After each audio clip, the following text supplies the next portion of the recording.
കമലാക്ഷി അമ്മ നമ്മെ അഭിസംബോധന ചെയ്യുന്നു.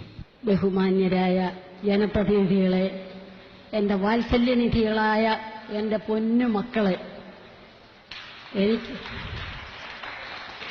എനിക്ക് നിങ്ങളോട് പറയുവാനുള്ള ഒരൊറ്റ കാര്യമെന്ന് പറഞ്ഞു കഴിഞ്ഞാൽ, സാമാന്യം ജീവിക്കാൻ, അന്തസ്സായി ജീവിക്കാനുള്ള ഒരു പരിസ്ഥിതിയിൽ പഴയ ഒരു നായർ തറവാട്ടിൽ വലിയൊരു തറവാട്ടമ്മയായിട്ട് ജീവിച്ചു വരികയായിരുന്നപ്പോഴാണ് അവിചാരിതമായ എന്റെ മൂത്ത കുട്ടിക്ക് ഒരു പെട്ടെന്നുണ്ടായ ഒരു അപസ്മാര ബാധയിൽ 3ാം ക്ലാസ്സിൽ പഠിച്ചുകൊണ്ടിരുന്ന കുട്ടിക്ക് പെട്ടെന്ന് അവന്റെ ബോധമനസ്സ് മറിയുകയും അവൻ അശരണനാകുകയും ചെയ്യുമായിരുന്നു. പക്ഷേ ഇന്നും അവൻ അരോഗ ദൃഢഗാത്രനാണ്, യാതൊരു അസുഖവുമില്ല.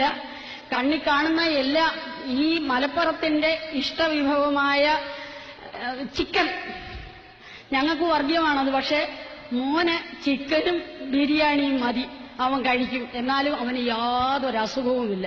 അവനെ ഞാൻ ഒരമ്മ ഒരു മകനെ നോക്കുന്നതിന് എന്ത് അംഗീകാരമാണ് മക്കളെ എനിക്ക് കിട്ടേണ്ടത്?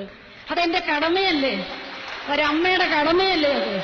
ഞാൻ അതിൽ കവിഞ്ഞ് എന്ത് കടമ ചെയ്യുന്നു? പക്ഷെ എനിക്കിതിലുള്ള, അതായത് 2007 എന്റെ ഭർത്താവ് മരിക്കുമ്പോൾ ഹാർട്ട് അറ്റാക്കായിട്ട്, അദ്ദേഹം NSSന്റെ പ്രതിനിധി സഭാ മെമ്പറായിരുന്നു.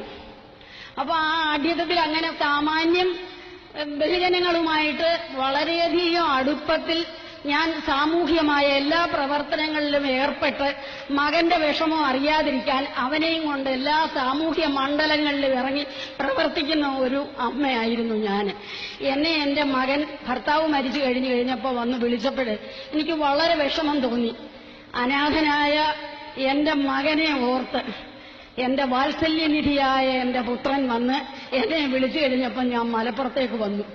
ആദ്യം മലപ്പുറം എന്ന് കേട്ടപ്പം അല്പം ഭയമുണ്ടായി. ഞാൻ ധരിച്ചിരുന്ന എന്താണെന്ന് പറയട്ടെ, ഞാൻ നായർ തറവാട്ടിൽപ്പെട്ടവളല്ലേ, എന്നെ നിങ്ങൾ അംഗീകരിക്കുകയില്ല എന്നൊരു തോന്നൽ എന്നെ നാട്ടുകാർ പറഞ്ഞ് ഭയപ്പെടുത്തി. പണ്ട് മാപ്പിളലകളെയൊക്കെ ഞാൻ പഠിച്ചിട്ടുണ്ട്. പക്ഷേ 79 വർഷം ഞാൻ പത്തനംതിട്ട ജില്ലയിൽ ജീവിച്ചിട്ട് അവിടെ നേടിയെടുക്കാൻ കഴിയാത്ത മാതൃനിർവിശേഷമായ ഒരു സ്നേഹം ഈ മലപ്പുറത്ത് നിന്ന് 3 വർഷം കൊണ്ട് എനിക്ക് കിട്ടി. ഇത് ഞാൻ സത്യമായിട്ട് പറയുന്ന കാര്യമാണ്. 82കാരിയായ ഞാന് മലപ്പുറത്ത് ആത്മാർത്ഥതയോടെ ഹൃദയത്തിൽ നിന്ന് വരുന്ന വാക്കാണിത്. എനിക്ക് ഇങ്ങനൊരു സൽപുത്രനാണല്ലോ എന്റെ പ്രസാദുമോൻ, എന്റെ ഹരിമോൻ എന്നിപ്പോൾ ഞാൻ ദൈവത്തോട് നന്ദി പറയുകയാണ്. അവന് ഈ നാട്ടിൽ ഇത്രയും നല്ല ആളുകളുമായിട്ട് അവന് സഹകരിക്കാൻ കഴിഞ്ഞല്ലോ. എന്റെ മാനസപുത്രനാണ് എന്റെ ഷംസുമോൻ. എന്റെ ഷംസുമോൻ എന്നോട് പറഞ്ഞു, അമ്മയ്ക്ക് ഞങ്ങൾ ഒരു അവാർഡ് തരാൻ തീരുമാനിച്ചിരിക്കുക. എന്തിനാ മോനെ എനിക്ക് അവാർഡ്? ഞാൻ എന്ത് ചെയ്തു? വെറുതെ ഒരമ്മയാവുമോ? നമ്മൾ പറയാറില്ലേ, വെറും ഒരു നാരി പേറുകൊണ്ട് മാത്രം ചെറു ശിശുവിനു ജനയിത്രിയാകയില്ല, പൊറുതിയുമരുളയണം. അല്ല എന്നാകിൽ മറിച്ച് അവൾ മാതൃവേഷമാർന്നോൾ. അമ്മയുടെ വേഷം ധരിച്ച ഒരു സ്ത്രീയാകത്തേ ഉള്ളൂ. പ്രസവം കൊണ്ട് മാത്രം ഒരു സ്ത്രീ അമ്മയാകത്തില്ല. ആ കുഞ്ഞിനെ പോറ്റി വളർത്തണം. അങ്ങനെ ഞാൻ പോറ്റി വളർത്തിയതല്ലേ ഉള്ളൂ. മകനെ ജോലിക്ക് വിടുമ്പോൾ, അധ്യാപക വൃത്തിക്ക് വിടുമ്പോൾ, മലപ്പുറത്തോട്ട് വിടുമ്പോൾ അല്പവിഷമമുണ്ടായി. പക്ഷേ മക്കളെ ഞാൻ സത്യമായിട്ടും പറയുകയാണ്,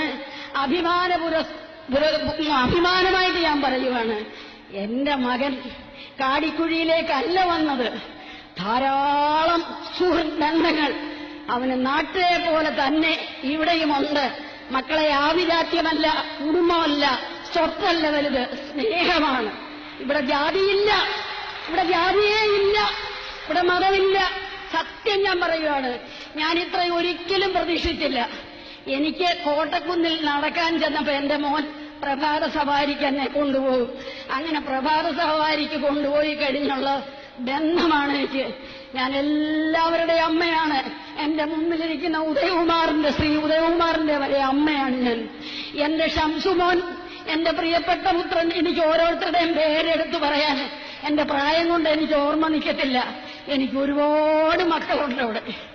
എന്റെ മക്കള് എനിക്ക് ഈ തന്ന സ്നേഹം ജീവിതത്തിൽ ഒരിക്കലും ഞാൻ മറക്കത്തില്ല. കാരണം വളരെ നന്ദിയുണ്ട്. പിന്നെ ഇത്ര വലിയൊരു അംഗീകാരം കിട്ടത്തക്ക ഒരു ഇത് ഞാൻ ചെയ്തില്ല. ഞാൻ സ്വാർത്ഥിയാണ്. മക്കൾക്ക് വേണ്ടിയാണ് ചെയ്തിട്ടുള്ളത്. ഈ നാടിനു വേണ്ടി ഞാൻ ഒന്നും ചെയ്തില്ല. വാർദ്ധക്യമായി ഇനി ഈ നാടിനു വേണ്ടി ഞാൻ എന്ത് ചെയ്യാനാ? എനിക്കാവുന്ന കാലത്ത് എന്റെ നാടിനു വേണ്ടി ചെയ്തിട്ടുണ്ട്. ഇത്രയും ഒരു അംഗീകാരം എനിക്ക് കിട്ടിയിട്ടില്ല 3 വർഷം കൊണ്ട്. 79 കൊല്ലം നേടിയെടുക്കാൻ കഴിയാഞ്ഞത് 3 വർഷം കൊണ്ട് നേടിയെടുത്തു. അതുകൊണ്ട് എന്റെ അഗൈതവുമായ എന്റെ കൃതജ്ഞത ഞാൻ എന്റെ പ്രിയപ്പെട്ട ഓരോ മക്കളുടെയും പേരെനിക്ക് ഓർമ്മയില്ല. എന്റെ പ്രിയപ്പെട്ട പൊന്നു മക്കൾ, എനിക്ക് അസ്മ, മുജീറ, എനിക്ക് അവരുടെയൊക്കെ പേരെടുത്ത് പറയാൻ ഓർമ്മയില്ല. രുക്യത്തിരി, അവരെയൊന്നും എന്റെ ജീവിതത്തിൽ ഹൃദയത്തിൽ നിന്നും മായാത്ത മക്കളാണ്. അവരെയെല്ലാം ഞാൻ ഈ സമയത്ത് അനുസ്മരിക്കുകയാണ്. ഹക്കിം പേരെല്ലാവരുടെയും ഓർമ്മയില്ല. അതുകൊണ്ട് എല്ലാവരോടും എന്റെ നന്ദി രേഖപ്പെടുത്തിക്കൊണ്ട് ഞാൻ ഈ പുരസ്കാരം ഏറ്റുവാങ്ങിക്കുന്നു.